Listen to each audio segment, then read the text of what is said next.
वर्धमोजराणम् उत्सहादियुतिनिवराणं रणमेयोनिया वर्धमानदिनाहं धम्मदंसनवीर्णाणं गच्छामि पायेवागरणम्।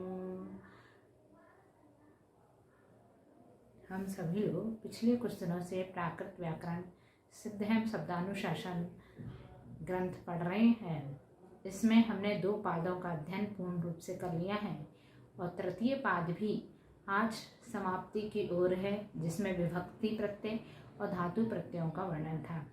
हमारे अभी तक 175 सूत्र हो चुके हैं और इस पाद में 182 सूत्र ही है, अर्थात समाप्ति की ओर है।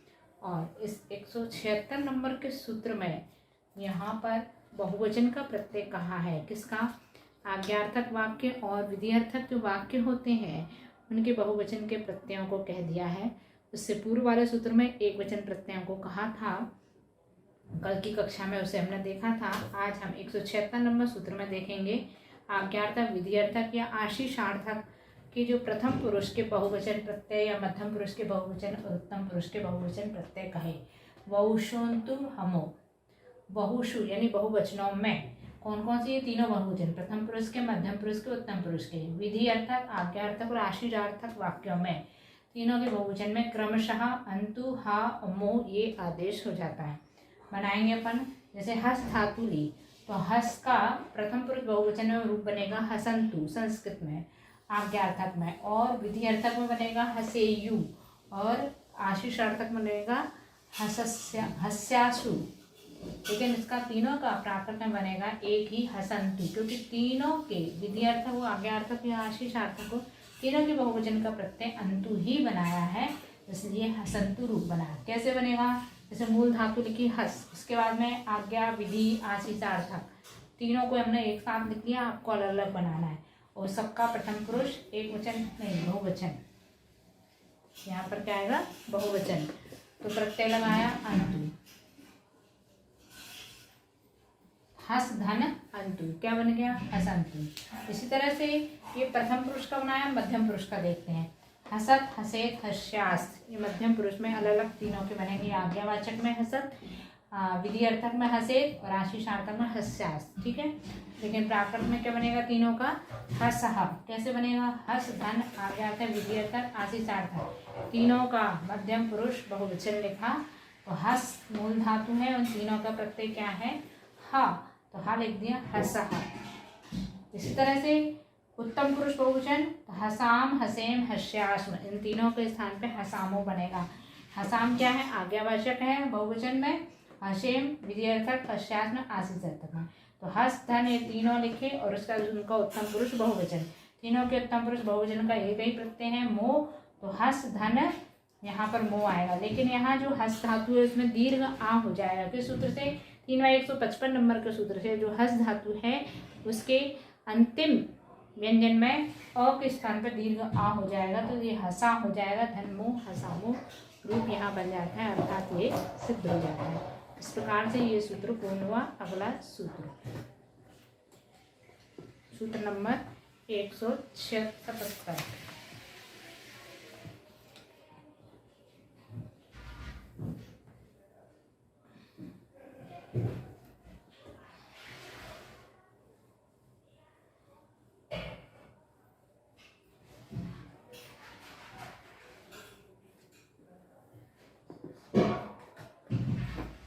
वर्तमान भविष्यन्तुश्च।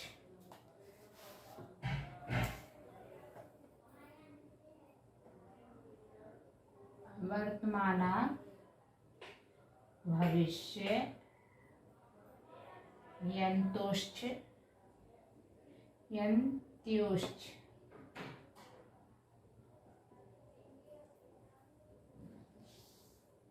जज, जजा, वाह।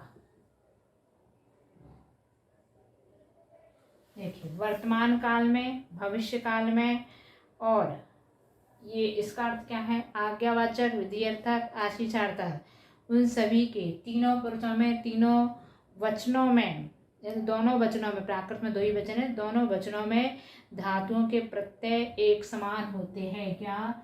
ये जज और जजा,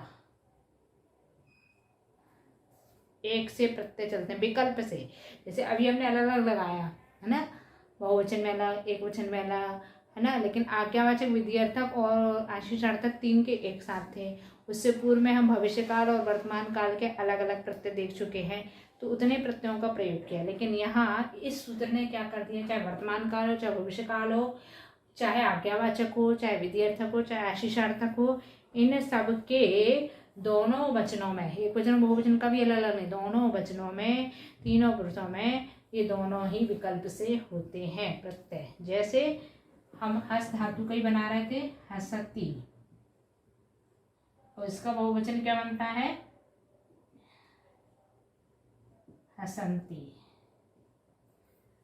हसती और हसंती ये क्या है, प्रथम वर्तमान काल, प्रथम पुरुष, एक वचन और बहुवचन है ये।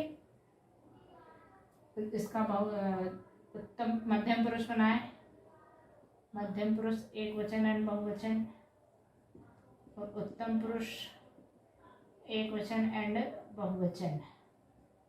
क्या बनेगा, हसती के बाद में हससी, ये मध्यम पुरुष में, एंड हस हसत, बहुवचन में हसामी एंड हसामह।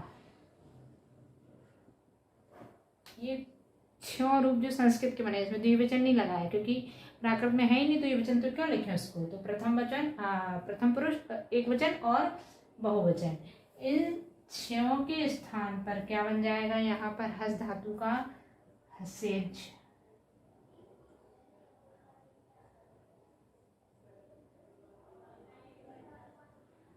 हसेज या हसेजा, ये 2 रूप बनेंगे इस 6 के स्थान पर। 6 नहीं, सबके स्थान में बनेगा, लेकिन अभी हमने वर्तमान काल अकेले लगाया। ऐसे भविष्य काल के, आज्ञावाची के, विधि अर्थक के और आशीषार्थक के, सबके में यही प्रत्यय लगेगा, हसेज हसेजा। हस धातु लिए तो इसको बनाएंगे अपन, हस धातु धन, वर्तमान काल, प्रथम पुरुष, तीनों पुरुष एक साथ लिखती है, प्रथम पुरुष, मध्यम पुरुष, उत्तम पुरुष, एक वचन एंड बहुवचन। ठीक है, तो इन सबके स्थान पे हस, धन, जज और जजे, जजा, ये आदेश कर दिया इन सबके प्रत्ययों के स्थान पर। और इस हस धातु में विकरण हो जाएगा ए, 3Y159 सूत्र से अ के स्थान पर ए। हस धातु का जो अंतिम शब्द है, अंतिम व्यंजन है, उसमें अ के स्थान पे ए हो जाएगा, तो ये बनेगा हसेज और हसेजा। यानी सारे प्रत्यय याद ना रहे, ये व्यंजनांत धातु के लिए है ये प्रत्यय, ये दोनों। यदि सारे प्रत्यय इतने सारे याद ना रहे तो एक ये दोनों प्रत्यय याद कर लो। इस सूत्र का प्रयोग करके हर जगह हम इसको लगा सकते हैं। इसी तरह से अब हम दूसरे उसमें देखें, यदि भविष्यकाल में देखें, भविष्यकाल में पठ धातु के साथ देखते हैं। भविष्यकाल में पठिष्यति, पठिष्यति या पठिष्यन्ति, एक वचन में बन गया, प्रथम पुरुष में पठिष्यसि,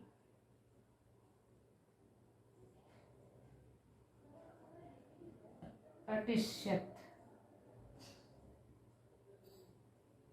पठिष्यामि, पठिष्यामः। ये क्या है, भविष्यकाल। ये प्रथम पुरुष, एक वचन एंड बहुवचन। ये मध्यम पुरुष, एक वचन एंड बहुवचन। ये उत्तम पुरुष, एक वचन एंड बहुवचन। इन सबके स्थान पर क्या हो जाएगा, पठ धातु का ठाकर ढा हो जाता है, तो प्राकृत बनेगा पढ़ेज या पढ़ेजा। कैसे बनेगा, पठ धातु है, धन, तीनों को एक साथ लिख दिया। भविष्य काल के प्रथम पुरुष, मध्यम पुरुष, उत्तम पुरुष, एक वचन एंड बहुवचन। पठ के स्थान पर पढ़ किया, 1/199 नंबर के सूत्र से ठा के स्थान पर ढा आदेश कर दिया। पढ़ धन, जज और जजा। यहाँ भी 3/159 नंबर के सूत्र से आ के स्थान पर ए करेंगे, पढ़े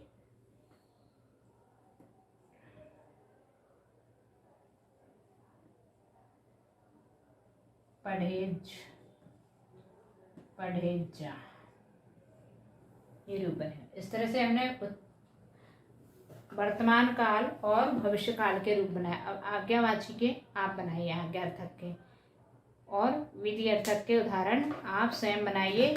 जहाँ पर आज्ञार्थक में क्या बनेगा, हसऊ, है ना, और जो उसके प्रयोग है हसतु, हस्तात, हस, हस्तात, ये विधि अर्थक में भी बनेगा। इसमें हसेत, हसेयु। और आज्ञार्थक में प्रथम पुरुष में हसतु, हस्तात, मध्यम पुरुष में हस, हस्तात और उत्तम पुरुष में हसाने, हसाम। ठीक है, तो ये सब चीज़ें आप बना करके देखिए। संस्कृत के लिए नहीं मालूम है तो सीधे सीधे ऐसे बनाइए। ये वाले अपन को ये चीज़ें नहीं मालूम है तो सीधे सीधे प्रत्यय लगा करके बनाइए। हस धातु बनाइए, आज्ञार्थक प्रत्यय के स्थान पर ये दोनों जोड़ दीजिए। तो हसेज, हसेजा जैसे ये बना है बिल्कुल वैसे का वैसा रूप आज्ञार्थक में और विधि अर्थक में सब में बन जाएगा। इस पठ धातु का बनाएंगे तो पठेज, पठेजा ही बनेगा, चाहे आप कोई सा भी बनाएं। अगला सूत्र,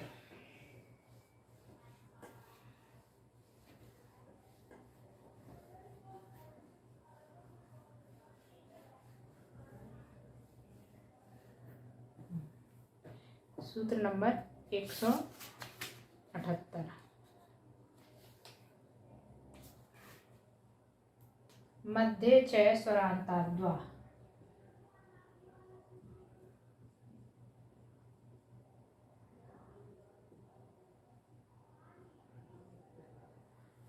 ये सूत्र कह रहा है कि जो स्वरांत धातु हैं, स्वरांताद्वा स्वरांत धातु हैं, उनमें इन सभी लकारों में मतलब वर्तमान काल, भविष्य काल, आज्ञार्थक, विधि अर्थक में मध्य में जज और जजा विकल्प से होते हैं। अभी क्या किया था अपन ने, इससे पूर्व वाले में पूरे प्रत्ययों के स्थान पर जज और जजा लगाए थे। यहाँ मध्य में जज और जजा लगाएंगे, उसके बाद में जो प्रत्यय लगते हैं उन कालों के वो प्रत्यय लगा करके बनाएंगे।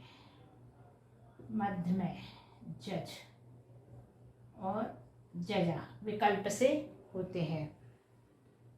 ये स्वरांत धातुओं के लिए, वो किन के लिए था, व्यंजनांत धातु में सीधे जुड़ जाएगा, लेकिन स्वरांत धातुओं में मध्य में जुड़ेगा। जैसे उदाहरण दिया भवती, इसकी प्राकृत बनेगी होज, होजई, होजाई। और एक पूर्व वाला रूप जो बनता था होज या होजा, ये भी बनेगा। भव धन, वर्तमान काल, प्रथम पुरुष, एक वचन। तो भव के स्थान पर क्या हुआ, हो, 4/60 से भव के स्थान पर हो। ये भी व्यंजनांत धातु है, लेकिन वो कह रहे थे स्वरांत धातु में, तो यहाँ भू लिख करके अपन कर सकते हैं। ठीक है, वर्तमान का प्रत्यय क्या है, वर्तमान के प्रत्यय में मध्य में ये जोड़ना है। वर्तमान ही सभी कालों में, सभी लकारों में, तो जज और जजा, धन, फिर ये वर्तमान काल का ई, प्रथम पुरुष एक वचन में ये जुड़ता है 3/139 से। प्रथम पुरुष एक वचन वर्तमान काल का क्या होता है, प्रत्यय ई।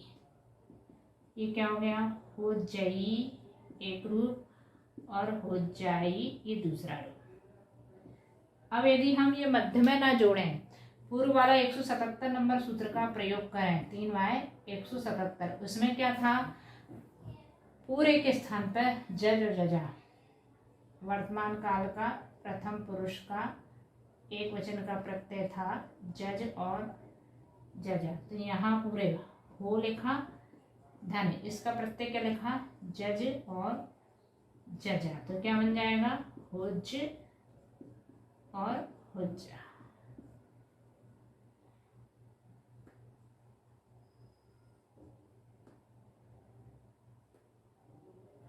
हुज हुज्जा, ठीक है।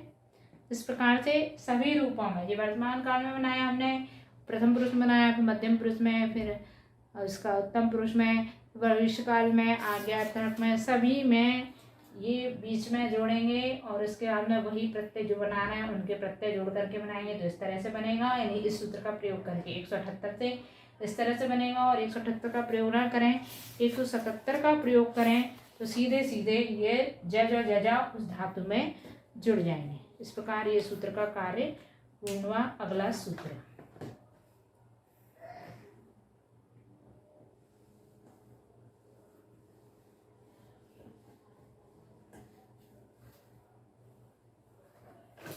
179,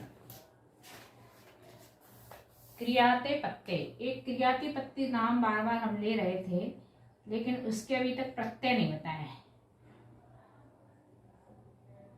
क्योंकि जैसे प्राकृत संस्कृत में 10 लकार है ना, वर्तमान काल और भूतकाल के 3, भविष्य काल के 2, तो कितने हो गए, 6। इसके बाद में आज्ञार्थक, विधि अर्थक और आशीषार्थक, तो ऐसे करके वहाँ 10 लकार हैं। लेकिन यहाँ प्राकृत में मात्र 6 मान लो लकार। कैसे, वर्तमान काल का 1, भूतकाल का 1, भविष्य काल का 1, फिर आज्ञावाची, विधि अर्थ की दोनों एक समान चलते हैं लेकिन अलग अलग होते हैं, इसलिए इनको 2 भी मान सकते हैं और 1 भी मान सकते हैं। यदि 1 मानते हैं तो 5 लकार होंगे प्राकृत में, और यदि 2 मानते हैं तो 6 होंगे। उन दोनों को अलग माना तो 2 5 हो गए, और क्रियाती पत्ती 1 6। ये क्रियाती पत्ती वास्तव में संस्कृत के अनुसार तो ये भूतकाल ही है। इसको बोलते हैं हेतु, हेतु मत भाव अर्थ में क्रियाती पत्ती का प्रयोग किया जाता है। तो क्रियाती पत्ती का प्रत्यय क्या होगा, जो अभी लिखा था ना ऊपर, जज और जजा, जज और जजा, इसलिए यहाँ क्रियाती पत्ते लिख दिया और उसका प्रत्यय ऊपर वाले सूत्र से ले लिया। इसको हेतु, हेतु मत भाव अर्थ कहा जाता है क्रियाती पत्ती को। और इसका प्रयोग कब किया जाता है, जब 2 क्रियाएं हों वाक्य में। तो जब किसी होने वाली क्रिया का दूसरी क्रिया के नहीं होने पर नहीं होना पाया जाए, तब इस क्रियाती पत्ती का प्रयोग किया जाता है। इसे संस्कृत में लिंग लकार कहते हैं। क्या बोलते हैं, लिंग लकार कहते हैं, संस्कृत में लिंग लकार कहते हैं। और कोई कोई व्याकरण इसको भूतकाल ही मान लेते हैं, भूतकाल के समान भी इसको बना लेते हैं, और अर्थ भविष्य काल का निकालते हैं। भूतकाल के समान बनाएंगे लेकिन अर्थ भविष्य काल का निकलेगा। जैसे उदाहरण दिया अपन को, भविष्यत, देखो आ लगा मतलब भूतकाल और ये श लगा मतलब भविष्य काल, तो बनाया तो भूतकाल के समान है लेकिन अर्थ भविष्य काल के समान भी निकलता है। अभविष्यत, ये मध्यम पुरुष है और एक वचन है, इसकी बहुवचन भी बना दिया। इस सब में एक जैसा लगेगा, मध्यम पुरुष में, एक वचन में, बहुवचन में, सब में एक जैसा लगेगा। अभविष्यम,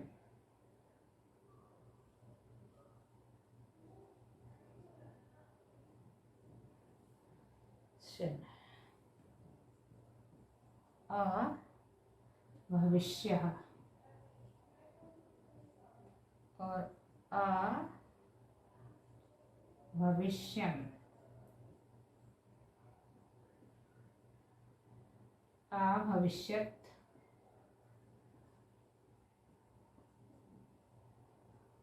अभविष्याम,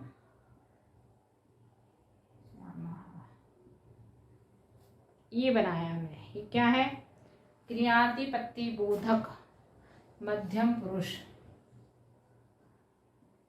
क्रियातिपत्ति बोधक मध्यम पुरुष।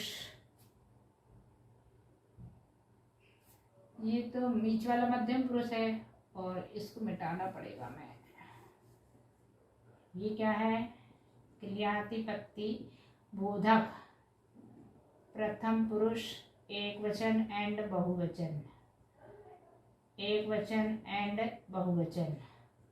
और ये उत्तम पुरुष एक वचन एंड बहुवचन। ये एक वचन है, ये बहुवचन है, ऊपर से ही बना लेना।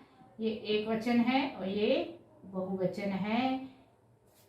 ये प्रथम पुरुष है, ये मध्यम पुरुष है, ये उत्तम पुरुष है। तीनों के स्थान पर यानी छयों के स्थान पर क्या आदेश हो जाएगा? यहाँ पर ये क्या है? भव धातु है। भव का प्राकृत में क्या हो जाता है? हो। और प्रत्यय क्या बनाना है इसमें? क्रियातिपत्ति का होज और होज्जा। होज और होज्जा कैसे बनेगा? भव धातु धन मध्यम पुरुष नहीं, पहले प्रथम पुरुष मध्यम पुरुष उत्तम पुरुष एक वचन एंड बहुवचन प्रत्यय भव के स्थान पर हुआ हो। 4/60 से भव के स्थान पर हो। धन ये सबके स्थान पर जज और जजा। यहाँ लिखा था हमने जो मिटा दिया है। क्रियातिपत्ति बोधक प्रत्यय है जज और जजा। ये क्रियातिपत्ति बोधक यहाँ पर लिखना पड़ेगा। क्रियातिपत्ति बोधक प्रथम पुरुष मध्यम पुरुष उत्तम पुरुष एक वचन बहुवचन सब में यही बनेगा। तो होज और होज्जा ये रूप इसके क्रियातिपत्ति में बनेंगे। यानी क्रियातिपत्ति में भी कोई सा भी पुरुष हो, कोई सा भी वचन हो, सब में ये द्वित्व जा का ही प्रयोग होगा। इस प्रकार से इस सूत्र का कार्य पूर्ण हुआ। अगला सूत्र, सूत्र नंबर 180 क्या है? अंतमाणो।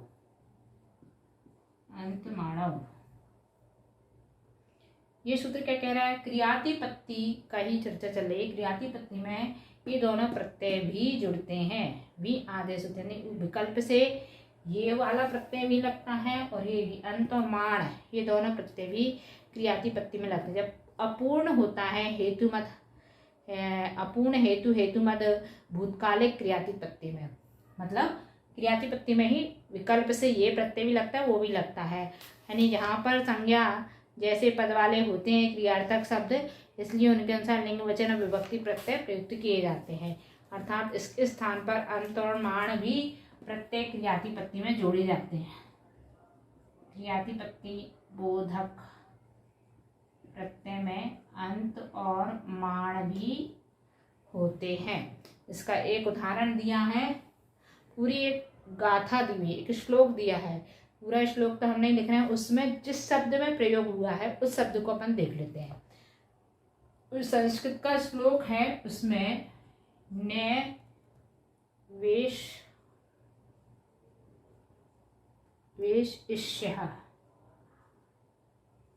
ये क्रियातिपत्ति का शब्द है। इसकी प्राकृत बनेगी निवेशंत।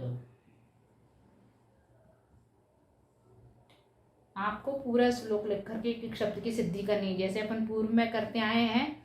क्योंकि यहाँ स्थान न होने के कारण से हमने शॉर्ट में जल्दी से कर दिया है, क्योंकि अब सारे शब्द हम बनाना सीख गए हैं। तीसरा अध्याय का पाद का अंतिम चरण चल रहा है, अर्थात सब शब्द हम बनाने पहले दूसरे अध्याय में पूर्ण रूप से सीख चुके हैं। तो आप स्वयं इसके लिए प्रयास कीजिएगा।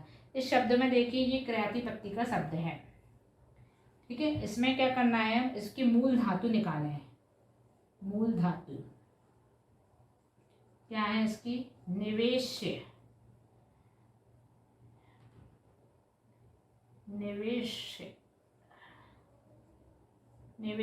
ये इसकी मूल धातु है। प्लस उसमें क्या जुड़ा हुआ है? क्रियातिपत्ति मध्यम पुरुष एक वचन का प्रत्यय जुड़ा हुआ है। अब इस निवेश को अपन को चेंज करना है निवेशंतों में। शा को क्या कर देंगे? दंत सा, और साथ में यहाँ पर यह विसर्ग लगा हुआ है, यानी प्रथमा विभक्ति बहुवचन, प्रथमा एक वचन विभक्ति पुल्लिंग का सी प्रत्यय। तो 3 से पुल्लिंग का सी प्रत्यय तो क्या होता है ओ। क्रियाति प्रत्यय का प्रत्यय क्या है अंत, ठीक है। और उसके बाद निवेश में शशो शाह सूत्र लगाया 260 से, सा के स्थान पर दंत सा, निवेश। या का यहाँ पर हमने लोप कर दिया, 1/177 नंबर के सूत्र से या का नहीं 1/11 नंबर के सूत्र से, क्योंकि अंत में हलंत वाला है ना, तो या का लोप।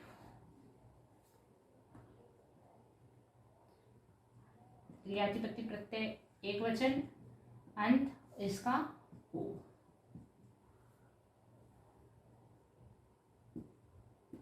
क्या बन जाएगा निवेशंतु, बना निवेशंतु। इस प्रकार से ये क्रियातिपत्ति का विषय यहीं समाप्त होता है। अब आगे और दूसरे प्रत्यय जो बचे हैं वर्तमान कृदंत के, उनकी चर्चा चलेगी। यहाँ तक जो 5 लकार या 4 लकार कह लीजिए प्राकृत में होते हैं वो सब समाप्त हुए। वर्तमान काल, भूतकाल, भविष्यकाल, आज्ञार्थक, विधिर्थक एक साथ, और ये क्रियातिपत्य अर्थात लिंग लकार, ये पूरा एक साथ समाप्त होता है।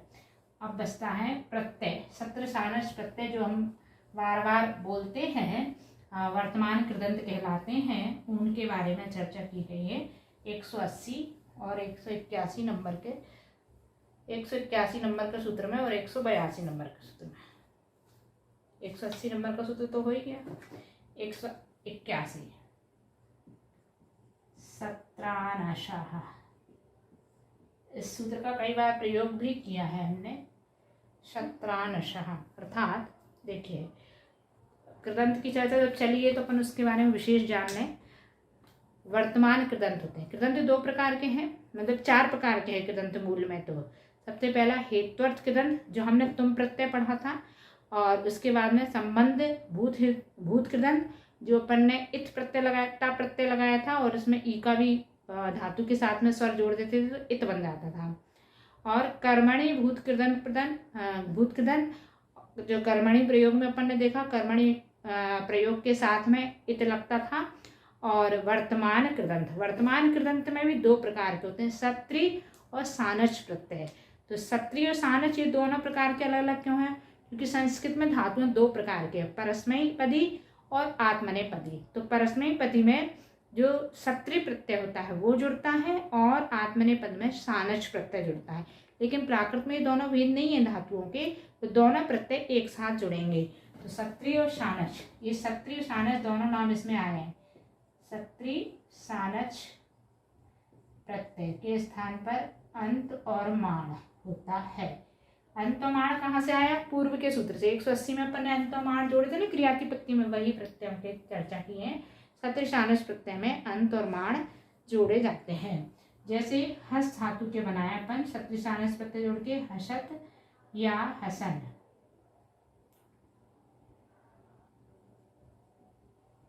देखिए सत्री प्रत्यय जोड़ेंगे तो हसत बनेगा संस्कृत में, और यदि सानस प्रत्यय जोड़ेंगे तो हसन बनेगा। और हमारे यहाँ दोनों का एक साथ बनेगा हसंतो, पुल्लिंग का बना रहे हैं अपन इसलिए, और हसमाणो,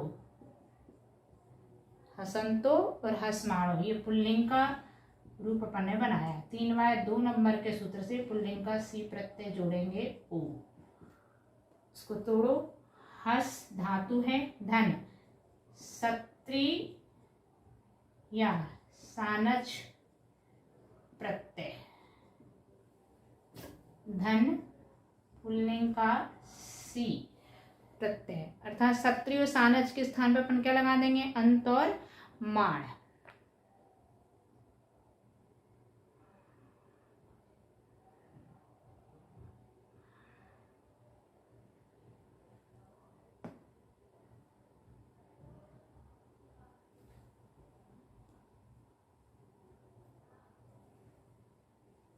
हस धन अंत या माण धन ओ, इसको जोड़ दिया हसंत और ओ भी जोड़ दिया हसंतो या हस माड़ो, बन गया हसंतो या हस माड़ो। इसी तरह से एक धातु का उदाहरण और देख लेते हैं। बेपमान एक धातु है, पहला उदाहरण। दूसरा बेपमान नह, जिसकी प्राकृत बनेगी वेवंतो या वेवमाणो।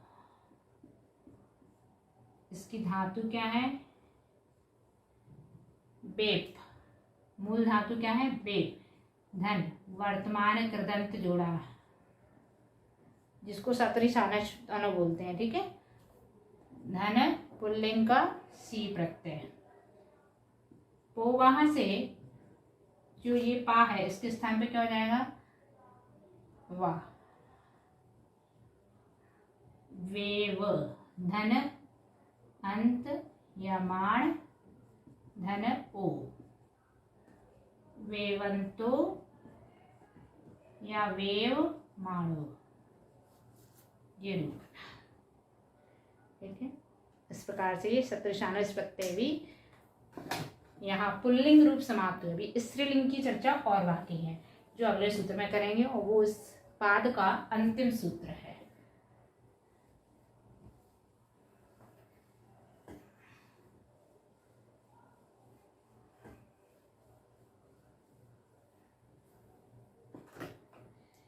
ईच स्त्रियां,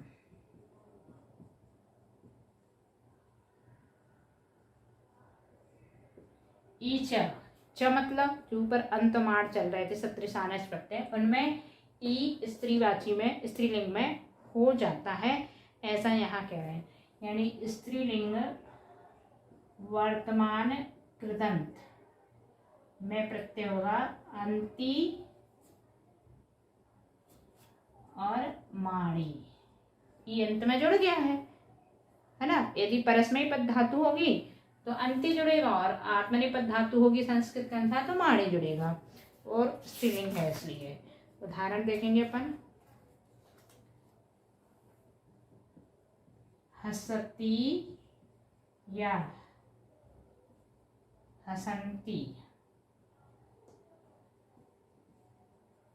इसकी प्राकृत बनेगी हसई,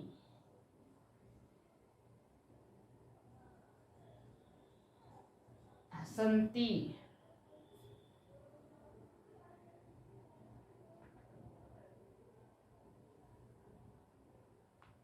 रुको, अंतमाण, और इसमें क्या कह रहे हैं? ई जुड़ेगा, तीन अलग अलग अंतमाण और ई, और जब स्त्रीलिंग वाची होती है तो उसको अंत्यो माणी भी कर देंगे, ये हमारे ऊपर है। तो यहाँ पर हसंती, हसमाणी और हसंता, हसमाणा, इतने रूप बनेंगे इसकी स्त्रीलिंग वाची में। कैसे बनेंगे देखते हैं। हस धन स्त्रीलिंग का वर्तमान कृदंत प्रत्यय, हस धन, सबसे पहले क्या लगाया अपन? ई। इसके अनुसार सूत्र 182 के अनुसार ई लगाया, तो क्या बनेगा? ये हसई, पहला वाला। फिर हस, एक वाय 3 वाय 181 नंबर के सूत्र से वर्तमान कृदंत का प्रत्यय क्या है? अंत और मान, तो वो लगाया अंत मान। और धन स्त्रीलिंग वाची है, पुल्लिंग वाची में जैसे पुल्लिंग का सी प्रत्यय ओ लगाया था 3 बाय 2 से, ऐसे यहाँ स्त्रीलिंग वाची है तो स्त्रीलिंग वाची प्रत्यय किससे लगाते हैं अपन? अपन को मालूम है कि वहाँ पर दीर्घ आ कर देते हैं या दीर्घ ई कर देते हैं, तो उसको भी हम लगा सकते हैं, ठीक है। यहाँ पर पहले इसी को बनाया हसन दीर्घ ई, हसंती या हसमाणी। ठीक है, ये बन गए, 3 रूप हो गए। अब हसंता हसमाणा कैसे बनेगा, इसके लिए बनाने के लिए यहाँ पर हसंता और हसमाणा जो पूर्व का है, स्त्रीलिंगवाची अपन दीर्घ आ जोड़ते हैं, स्त्रीलिंगवाची दीर्घ आ किसमें जोड़ते हैं, किस सूत्र से, ये जब 3/32 नंबर का पुल्लिंग का सूत्र पुल्लिंग से स्त्रीलिंग में चेंज किया था, वहाँ स्त्रीलिंग में अर्थक स्त्रीलिंग अर्थक दीर्घ आ जोड़ते हैं। तो यहाँ पर अपन क्या करेंगे, हस धन अंत माण धन दीर्घ आ, तो ये क्या हो जाएगा, हसंता और हसमाणा। ठीक है, इस प्रकार से इतने रूप इसके बनेंगे, 5 रूप अलग अलग सूत्रों से। 81 नंबर के सूत्र से ये 2 बनेंगे, 182 नंबर के सूत्र से ये 1 बनेगा, और पूर्व के सूत्रों से ये बनेगा। इस प्रकार ये सप्तशानस प्रत्यय का कथन भी यहाँ समाप्त हुआ, और ये पाद भी समाप्त हुआ। इत्याचार श्री हेमचंद विरचितायाम सिद्ध हेमचंद्रा विधान स्वपग शब्दानुशासन वृत्तौ अष्टमाध्यायस्य तृतीयः पादः समाप्तम्। और आगे की कक्षा में अपन चतुर्थ पाद पढ़ेंगे। आज इतना ही। जिनवाणी स्तुति करते हैं। श्री जिणे वाणी जग कल्याणे, जग जने मदिता में मोहे हरि, जन मणे हारी गण हरे हारी, जम्मे जरा भावे रोगे हरि, तिथे यराणम दिव्य थोणिम जो पढ़ई सुनई मये धारे, प्राणम सुख मणंतम धरिये, सासद मुख पदम पावई, सासद मुख पदम पावई। नमो जिणाणम।